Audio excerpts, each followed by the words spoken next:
Ladies and gentlemen, brothers and sisters, I want to speak to you tonight, not just to inform your mind, but to stir your soul.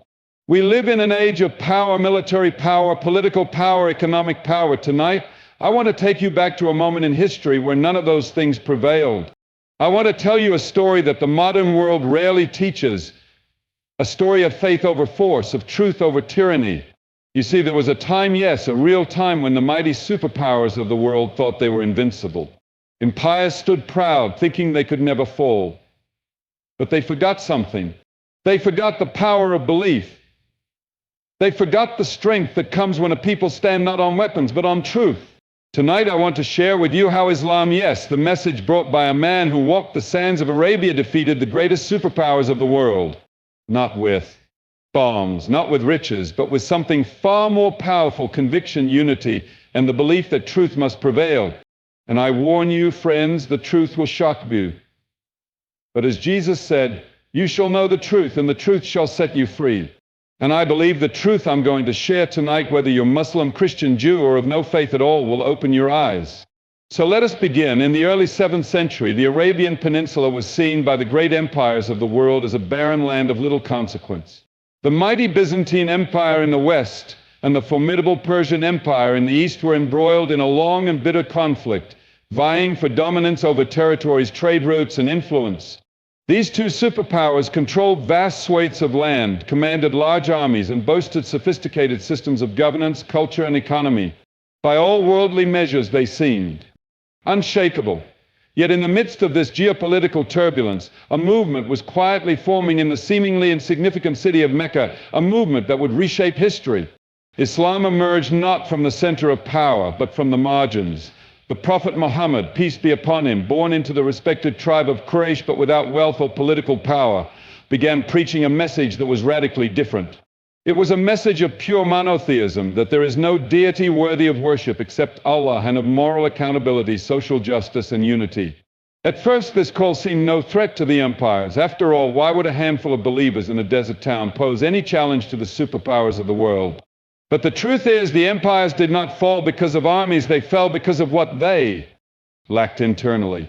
While the Byzantines and Persians were locked in a cycle of mutual destruction, their societies were growing corrupt, their spiritual core hollow, and their political leadership increasingly disconnected from the needs of their people. They fought each other with sword and strategy, but neither had the moral strength to win the hearts of the masses. Their subjects were weary of oppression, class divisions, and the absence of true purpose. In contrast, the early Muslim community, though small and persecuted, was united by a powerful spiritual and moral code. Islam gave its followers a clear identity, a deep sense of purpose, and a vision that extended beyond personal survival or material gain. The message of the Quran awakened something within them, the belief that they were not just part of a tribe or a trust, but part of a divine mission. This faith created resilience in the face of hardship and gave birth to a civilization that prioritized knowledge, justice, and mercy. Moreover, Islam addressed the human soul in a way the empires had long forgotten. Where Byzantine Christianity had become mired in political maneuvering and Persian Zoroastrianism entangled in elitism, Islam offered clarity, equality, and a direct relationship with the Creator. It leveled the social playing field. The rich and the poor stood shoulder to shoulder in prayer. The slave could rise to become a leader, and no one was above the law. The rise of Islam was not merely a historical accident or the result of military conquest. It was a response to a deep vacuum in the world, a vacuum of meaning, justice, and true leadership. The early Muslims were few in number, but their strength lay in their unity, their discipline, and their unwavering belief in the truth of their message. As Islam began to spread beyond Arabia, it encountered empires that had the armor of power, but not the heart of purpose. And in that contrast, history shifted. At the dawn of the 7th century, the Byzantine and Persian empires stood as the two dominant superpowers of the world. Their influence spanned continents, their armies marched across lands without resistance, and their rulers wielded absolute authority. Yet beneath the surface of their might and glory, both empires were grappling with internal decay, social unrest, and a spiritual emptiness that would ultimately contribute to their downfall. Their rivalry was intense, and their struggle for supremacy would drain their strength, just as a new force was quietly rising in the Arabian Peninsula. The Byzantine Empire, also known as the Eastern Roman Empire, was based in Constantinople. It was a Christian empire, proud of its legacy and culture, yet increasingly weighed down by internal divisions, political corruption, and theological disputes. Religious conflicts between different Christian sects created deep rifts within the population, especially in regions like Egypt and Syria. The imperial leadership often suppressed divergent beliefs, leading to alienation among many of its own subjects. Instead of fostering unity, religion became a tool of division and control. Economically, the empire was strained from constant warfare and heavy taxation, which placed a significant burden on the lower classes. On the other hand, the Sassanid Persian Empire, with its capital in Ctesiphon, was one of the oldest and most sophisticated civilizations of the ancient world. It championed Zoroastrianism as the state religion, and while it had achieved remarkable advancements in architecture, science, and governance, it too was plagued by inequality and decadence. Power was concentrated in the hands of the elite, and the common people had little say or representation. The nobility lived in luxury while large portions of the population suffered under oppressive rule. The Persian monarchy, once admired for its structure and stability, had grown rigid and detached from the daily struggles of its people. Both empires had exhausted themselves in a long and brutal war that spanned decades. From 602 to 628 CE, the Byzantines and Persians engaged in a cycle of invasions and counter-invasions that devastated entire regions. Cities were sacked, populations were displaced, and vast resources were consumed. While the Byzantines ultimately managed to push back the Persians and reclaim lost territory, the victory was hollow. The war left both empires significantly weakened, unable to recover swiftly, and with morale shattered. Their treasuries were depleted, their armies thinned, and their political systems in disarray. What neither empire anticipated was that their prolonged conflict would leave them vulnerable, not to a rival of similar strength, but to a new power born from a seemingly insignificant region. The Arab tribes, long disunited and often overlooked by their powerful neighbors, had found a unifying cause under the message of Islam. This emerging force did not come with vast armies or imperial wealth. It came with a belief system that inspired loyalty, discipline, and purpose. While the empires were busy with their own conflicts, Islam was quietly transforming hearts and minds in the Arabian Peninsula. The early Muslims were not driven by conquest in the traditional sense, but by a mission to spread the truth they believed in with every fiber of their being. The exhaustion of the empires made them incapable of mounting an effective resistance to the determined and spiritually charged Muslim forces. Their citizens, many of whom had been oppressed or marginalized, often welcomed the Muslims as liberators rather than invaders. Thus, the mighty Byzantine and Persian empires, giants by the standards of the world, stood vulnerable not because they lacked armies or weapons, but because they had lost the moral and spiritual foundation upon which lasting power must stand. The stage was set for a seismic shift in history, one that would soon reveal how the strength of an idea can triumph over the sword. The early Muslims did not rise through material power, political alliances, or sheer numbers. What they possessed was something far more enduring and transformative: unshakable faith. In an age where military might and imperial wealth were seen as the ultimate indicators of strength, the Muslims of the 7th century brought forth a different kind of power, the certainty in their hearts that their mission was true, and that their lives were in service to a divine purpose. This inner conviction became the engine of a revolution that would alter the course of history. From the very beginning, the followers of Islam were subjected to persecution, mockery, and economic boycotts. In Mecca, they were beaten, tortured, and even killed for proclaiming the oneness of Allah. Yet their faith did not falter. They stood firm in their belief, not because of what they stood to gain in this world, but because they were certain of what awaited them in the next.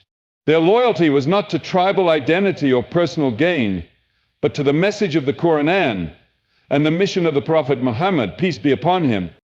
This unshakable faith gave them a kind of strength that baffled their enemies. How could a people with no standing army, no treasury, and no powerful allies stand up to some of the most organized and well-equipped forces of the time? The answer lay in their hearts. Their submission to God brought them courage in the face of fear, patience in the face of hardship, and unity in the face of division. They believed that victory did not come from numbers or weapons or alone. Time and again, history recorded their resilience. At the Battle of Badr, outnumbered 3-1, the Muslims stood their ground. What they lacked in resources, they made up for in trust that Allah would fulfill His promise to those who remained steadfast. At the Battle of Uhud and the Battle of the Trench, they faced overwhelming challenges, yet their resolve remained firm. Defeat in the worldly sense never broke their spirit, because their eyes were fixed on a greater reward than this life could offer. This unwavering faith extended beyond the battlefield. It defined how they treated each other, how they dealt with their enemies, and how they governed once they gained power. Justice was not selective, mercy was not limited. Even when the Muslims entered cities that had once been hostile to them, they brought with them not vengeance but forgiveness. This moral clarity was born from a belief that they were representatives of a divine truth, not conquerors seeking dominion. What set the Muslims apart was not just their rituals or doctrines, but their complete surrender to the will of God. That surrender gave them freedom from fear, from ego, from despair. They were not intimidated by palaces or thrones. They knew that empires rise and fall, but the truth remains. And because they stood on truth, their strength was not borrowed, it was rooted in something eternal. While the empires of Byzantium and Persia fought to preserve their crumbling structures, the Muslims were building a new civilization on the foundation of faith. That faith ignited a sense of purpose in even the humblest of followers. Former slaves became commanders. The poor became leaders. The message of Islam didn't just empower the elite, it uplifted the common man, instilling in him the belief that he mattered in the sight of God. Faith, when deeply rooted, cannot be conquered by force. It doesn't need walls or gold. It needs only hearts that believe, minds that are awakened, and souls that are committed. The early Muslims possessed all three, and that is why they triumphed where others had fallen. One of the most overlooked aspects of Islam's early success against the world's greatest powers was the extraordinary strategic brilliance of Prophet Muhammad, peace be upon him, and his companions. Far from being accidental or purely spiritual, the early Muslim victories were rooted in a deep understanding of human nature, military tactics, diplomacy, and leadership. Their rise was the result of deliberate planning, visionary thinking, and unwavering faith, all working together under inspired guidance. The Prophet Muhammad, peace be upon him, was not only a messenger but also a statesman, a military leader, a master of strategy. In a tribal society where alliances were fragile and loyalties constantly shifting, he succeeded in uniting a fragmented people into a single disciplined community. His leadership was not based on coercion or fear, but on trust, justice, and example. People followed him not just because he commanded them to, but because they believed in his wisdom and character. From the migration to Medina Hijrah to the Treaty of Hudaybiyah, every step the Prophet took displayed an astute understanding of timing and long-term vision. When he arrived in Medina, he did not immediately wage war against his enemies in Mecca. Instead, he established a charter, a constitution that brought together Muslims, Jews, and pagan tribes into a cooperative agreement. This provided the Muslim community with a secure base of operations, internal stability, and political legitimacy. It was a move that showed the Prophet's ability to think beyond immediate conflict and instead lay the groundwork for sustainable growth. On the battlefield, his strategies were equally remarkable. In the Battle of the Trench, for example, when the Muslims were heavily outnumbered by the Quraysh and their allies, he adopted an innovative tactic suggested by a companion, Salman the Persian, digging a trench around Medina, something unfamiliar to Arabian warfare. The trench neutralized the superior numbers of the enemy and protected the city without engaging in a direct, potentially disastrous conflict. It was an example of adapting to the situation, valuing consultation, shura, and using intellect as a weapon. The companions of the Prophet, who were shaped by his leadership, carried this legacy forward with similar brilliance. After his passing, figures like Abu Bakr, Umar ibn al-Khattab, Khalid ibn al-Walid, and others led with a balance of principle and pragmatism. Abu Bakr, in one of his first major decisions as caliph, decisively crushed the apostasy movements during the Ridda Wars, ensuring that the Muslim community would not fracture in its infancy. His clarity and firmness preserved the unity that was essential for the next stage of expansion. Umar ibn al-Khattab, during his caliphate, transformed the Muslim state into a true administrative power. He developed systems for governance, established courts, appointed governors, and ensured the rule of law. His military campaigns were carefully planned, not reckless. When confronting the Byzantine and Persian empires, the Muslim armies used mobility, discipline, and coordination to defeat larger and better equipped foes. Commanders like Khalid ibn al-Walid employed rapid maneuvering, surprise tactics, and psychological warfare to unnerve enemy forces. They struck not where the enemy was strongest, but where they were least prepared. This level of organization and tactical brilliance stood in stark contrast to the declining structures of the Byzantine and Persian forces, which often relied on outdated strategies and rigid hierarchies. The Muslims, led by people who understood the terrain, who inspired their soldiers, and who fought with purpose, quickly began to win not just battles, but entire regions. Their victories were not merely about conquest, but about replacing corruption with justice and giving people a sense of fairness under the new rule. What made their strategy so effective was that it was never divorced from ethics. They were commanded to fight, yes, but not to transgress. Civilians were protected, places of worship were preserved, and prisoners were treated with dignity. This moral code, integrated with strategic brilliance, created a force that was not only respected but often welcomed by the populations they encountered. In a world obsessed with material strength, economic dominance, and military supremacy, the early Muslims introduced a revolutionary idea that divine purpose and moral clarity are more powerful than all the armies and empires combined. They believed that true power lies not in how much land you control or how many soldiers you command, but in whether your cause is just, your heart is sincere, and your actions are aligned with a higher truth. This mindset transformed them from scattered desert tribes into a global force that would shake the foundations of superpowers and offer a new vision of civilization. The early Muslims did not rise for wealth or a territory. They rose to deliver a message that every soul is accountable before God, that justice must be upheld, and that oppression must be confronted. This sense of divine mission gave them a strength that worldly powers could not comprehend. Empires like Byzantium and Persia fought for dominance, for control, and for pride. But the Muslims fought for something greater, for the pleasure of Allah and the fulfillment of a prophetic vision. Their victories were not simply tactical successes, they were the fruit of obedience to divine command. This conviction was not theoretical. It shaped every decision they made. When Muslims conquered new lands, they didn't replicate the oppressive systems of the empires they replaced. Instead, they established governance based on justice, fairness, and accountability. Non-Muslims were protected under the law, allowed to worship freely, and even held positions of importance in society. This was not just a sign of tolerance, it was a reflection of the belief that Islam's strength lies in its truth, not in coercion. The Muslims understood that truth does not need to be forced upon others. It shines by itself when given space. Many of those who lived under Byzantine or Persian rule had grown weary of the corruption and injustice that plagued those systems. Heavy taxation, religious persecution, and rigid social hierarchies left people hopeless and disconnected from their rulers. When the Muslims arrived, they did not come as destroyers, but as reformers. They abolished unjust practices, redistributed wealth fairly, and ensured that rulers were held accountable.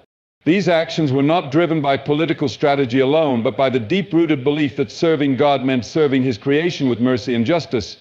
Even in warfare, the early Muslims were distinct. They were taught to avoid harming civilians, to protect the environment, to respect religious institutions, and to fight only those who fought them. Their discipline was not just military, but spiritual. This moral code gave them a clear conscience and a higher standard. Where other armies relied on fear to subdue people, the Muslims earned respect through principle and integrity. Their victories were not just over fortresses, but over hearts and minds. The collapse of the Byzantine and Persian empires was not merely the result of external conquest.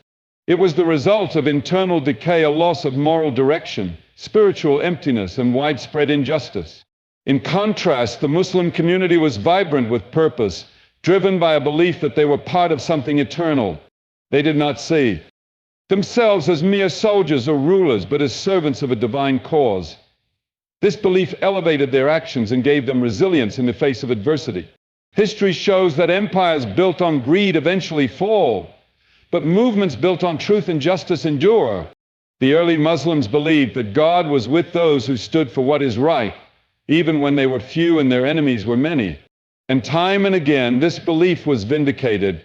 Their rise was not a miracle without cause. It was the natural result of aligning their lives with the truth of divine revelation and living out its values in every sphere, from the battlefield to the marketplace, from the mosque to the palace.